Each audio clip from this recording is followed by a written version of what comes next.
ரோமர் 15:32 பவுல் சொல்லும்போது சொல்கிறார், நீங்கள் தேவனை நோக்கி செய்யும் ஜெபங்களில் நான் போராடுவது போல நீங்களும் என்னோடு கூட போராட வேண்டும் என்று சொல்லுகிறார்.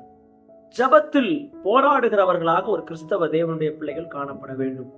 அநேகருக்கு இன்னைக்கு ஜெபத்துல போராடுகிற அனுபவம் இல்லை.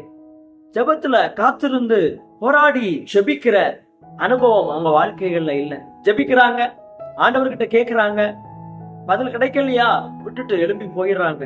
ஆனால் ஜெபத்துல போராடுகிற ஒருவர் நிச்சயமாக பதிலை பெற்றுக் கொள்வார்கள்.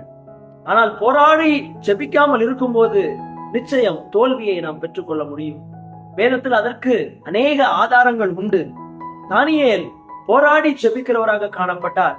தானியேல் ஜெபித்த காரியத்தில் பதில் வெளிப்பட்டது. ஆனால் 21 நாள் அளவும் அந்த வானமண்டலத்தின் பொல்லாதாவின் சேனைகள் தானியேலின் ஜெபத்தின் பதிலை தடை செய்து வைத்திருந்தது. ஆனால் தானியேல் தன்னுடைய ஜெபத்தை விடவில்லை.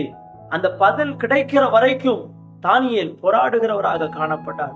போராடி ஜெபித்து அந்த பதில் வர வரைக்கும் தன்னை ஒடுக்கினார் என்று சொல்லி வேதம் சொல்லுகிறது. பதில் வருவதற்கு தாமதமாகலாம், ஆனால் நிச்சயம் பதில் கடந்து வரும். ஆனால் ஜெபத்தில் நாம் போராடுகிறவர்களாக காணப்பட வேண்டும். யாக்கோபை குறித்து நமக்கு தெரியும். ஏசாவை சந்திப்பதற்காக சொல்லும் போது வேதம் சொல்கிறது, யாக்கோபு தேவனோடு போராடினான் என்று சொல்லப்பட்டிருக்கிறது.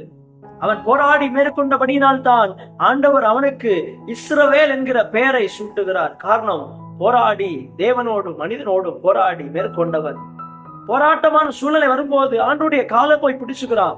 ஆண்டவர்கிட்ட சொல்லுகிறான், ஆண்டவரே நீர் என்னை ஆசீர்வதிக்க வேண்டும், என் சூழ்நிலைகளை மாற்ற வேண்டும் என்று சொல்லி போராடி செபித்த போது ஆண்டவர் அந்த சூழ்நிலையில ஒரு விடுதலையை கொடுத்தார். அந்த யாக்கோபை கர்த்தர் ஆசீர்வதித்தார். ஆண்டவர் அவனுடைய பெயரை மாற்றி அதுவரைக்கும் அவனுடைய இருந்த சூழ்நிலைகளை எல்லாம் மாற்றி தேவன் உயர்வை கட்டளையிட்டார். இன்னும் வேதத்துல சொன்ன போனால் யாபேஸ் செபிக்கிற, ஆண்டவரே நீரை நெல்லைகளை பெரிதாக்கணும், தீங்கினை துக்கப்படுத்த கூடாது. ஆனால் அந்த கடைசியில சொல்லும்போது சொல்லியிருக்கிறது, அவன் வேண்டிக் கொண்டதை கர்த்தர் அவனுக்கு அருளினார். இவங்க எல்லாரும் சாதாரணமாக பெற்றுக்கொள்ளவில்லை, ஜெபத்தில் போராடி பெற்றுக் கொண்டார்கள், ஜெபத்துல போராடினார்கள். ஆனால் இன்னைக்குள்ள கிறிஸ்தவர்கள் ஜெபத்துல போராடணும்னு சொன்னா இயேசுடைய சீசர்களை போல யோசிக்கிறார்கள்.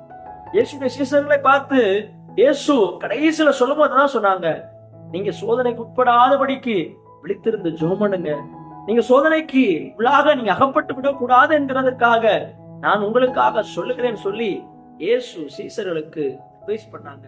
ஆனா சீசர்கள் ஏற்றுக்கொள்ளவில்லை. சீசர்கள் போராடல, சீசர்கள் விட்டு விட்டாங்க, தவறி போனாங்க. கடைசியில பாத்தீங்கன்னா தெரியும், சீசருடைய நிலைமை மிகவும் பரிதாபமாக முடிந்தது. எல்லாரும் சிதறி போனார்கள், பேதுரு மறுதலிக்கிறார். அப்படிப்பட்ட ஒரு நிலைமைகளுக்குள்ளாக கடந்து வருகிறார்கள். காரணம் என்ன தெரியுமா? அவர்களுக்குள்ளாக போராடி ஜெபிக்கிற அனுபவம் இல்லாததுனால தோற்று போனார். இன்னைக்கு தேவனுடைய பிள்ளைகளாகி நாம் போராடி ஜெபிக்கும் போது பிசாசு கொண்டு வருகிற சூழ்நிலையா இருக்கலாம், குடும்பத்தில் வருகிற சூழ்நிலைகளாக இருக்கலாம், அல்லது எப்படிப்பட்ட போராட்டங்களாக காணப்படலாம். ஆனால் எல்லாவற்றையும் மாற்றி நிச்சயம் கர்த்தர் ஆசீர்வதிக்க போதுமானவராக காணப்படுகிறார். பவுலை போல ஜெபங்கள்ல போராடுவோம், ஆசீர்வாதங்களை பெற்றுக்கொள்வோம். கர்த்தர் உங்களை மேன்மைப்படுத்துவாராக.